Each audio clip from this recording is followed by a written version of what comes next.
Hey, Roger Martin here from Billings, Montana. Good day. It's going to get hot for Hunter Biden. Treasury Department handed over the documents to the Capitol, to D.C. Senate. Oh boy. Hunter Biden's financial documents being handed over to Republican senators, the Treasury Department complying with their inquiry into his business dealings with Ukraine. Mike Emanuel's live on Capitol Hill following all of that for us. Hey, Mike. Sandra, Ed, good morning to you. Republican lawmakers have been trying to get to the bottom of the former vice president's son earning $50,000 at one point for a job in Ukraine. Fox is told the Treasury Department is complying with the Senate Republican probe into Hunter Biden's business dealings in Ukraine and is handing over highly sensitive financial records and other third-party information. Republican sources note Senate committees have been looking into Hunter Biden for months and asking for relevant information. Leading senators have requested records on Hunter Biden as well from the State Department, the Justice Department, the FBI, the National Archives, and the Secret Service. Wow, it's going to get pretty hot. They're roping him in. This just keeps getting better and better. I got another one about old Alexander Vindman. He's been fired by National Security. About time. Just keeps getting better and better. Critics note Hunter's father, the vice president at the time, was handling Ukraine policy.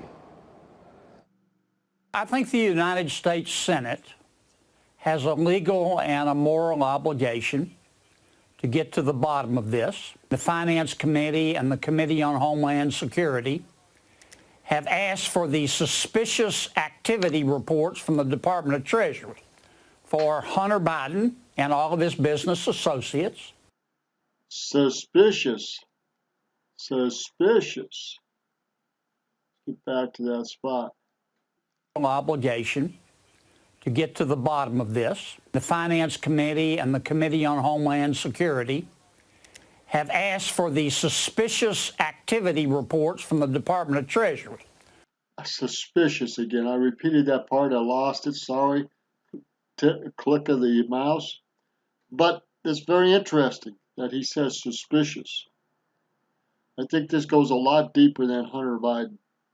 Obama, to his father, and to other individuals. And this is what Glenn Beck has been pointing out to Lafayette, and other places. It's not going to be good for a lot of people that made a lot of money through Ukraine. For Hunter Biden and all of his business associates. A spokeswoman for the top Finance Committee Democrat Ron Wyden telling Fox Republicans are turning the Senate into an arm of the president's political campaign, pursuing an investigation designed to further President Trump's favorite conspiracy theory that Ukraine interfered in the 2016 election and smear Vice President Biden. A spokesman for Finance Chairman Chuck Grassley telling Fox it's unfortunate that Democrats, whom we've kept in the loop on our investigations, would recklessly seek to interfere with legitimate government oversight. A Treasury spokesman did not comment. Now, that's an interesting statement from Grassley. Dems need to be put in their place. I don't care if it's Republicans, I don't care if it's Democrats. If you're doing this type of crap, you need to be called on it. And a lot of it's been done in the past, and these people haven't got caught. It's business as usual. And this type of business needs to stop. So this is another video by Fox. John Roberts over at the White House on some fast-moving developments there, particularly with the administration taking full offense on the economy and indeed on this virus. John.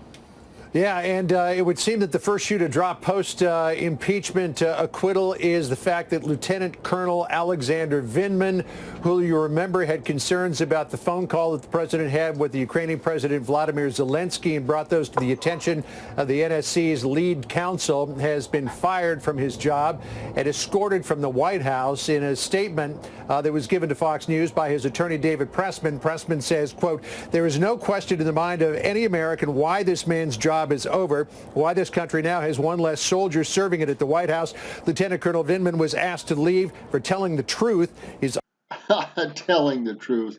These guys wouldn't know the truth. It came up and kicked him in the butt.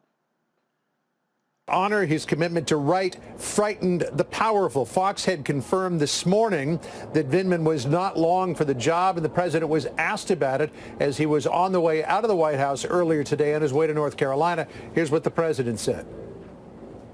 Well, I'm not happy with him. You think I'm supposed to be happy with him? I'm not.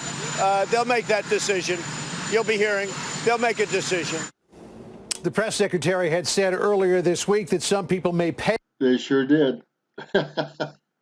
For what the president went through. Vindman had been detailed to the White House from the Department of Defense.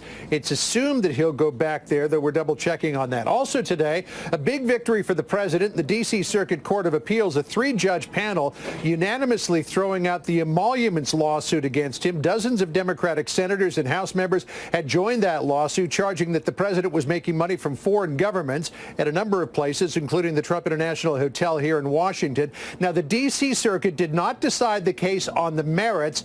They simply ruled that the individual members of Congress did not have standing to file the suit because they didn't have standing to file the suit. Why?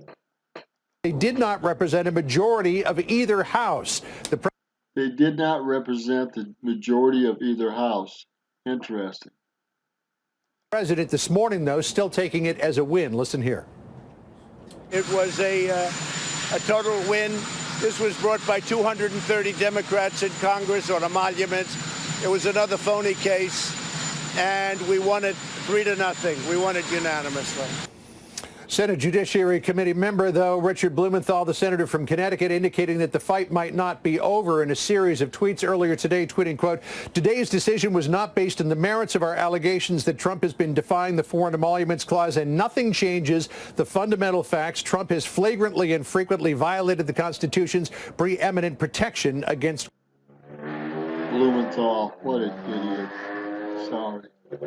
He is. And they just said it was based on the merits. There was enough people, whether you believe the merits or not, they threw it out. Corruption. The president also weighing in this morning for the first time on Nancy Pelosi on Tuesday night, ripping up her copy of his State of the Union address. Listen to what the president said. Well, I thought it was a terrible thing when she ripped up the speech. First of all, it's an official document. You're not allowed. It's illegal what she did. She broke the law. So the president claims there that she broke the law, but many legal scholars say because that was a courtesy copy of the speech and not an official presidential document, while the appropriateness of what she did could be debated. It was a copy, not an official document. Well, I knew they'd get off somehow, but nonetheless, very childish, very immature. No laws were broken. But a lot of people have different ideas about that. Neil? Yeah, I guess they do. All right, thank you, my friend. John Roberts at the White. John. All right, let's end it here. The gloves are coming off, people. Fur's going to start flying. I can't wait for this spring and summer to get over and get into the fall and get into the election and see really what happens if people are fired up enough to get off their butts and really do something. I believe they are. Good day.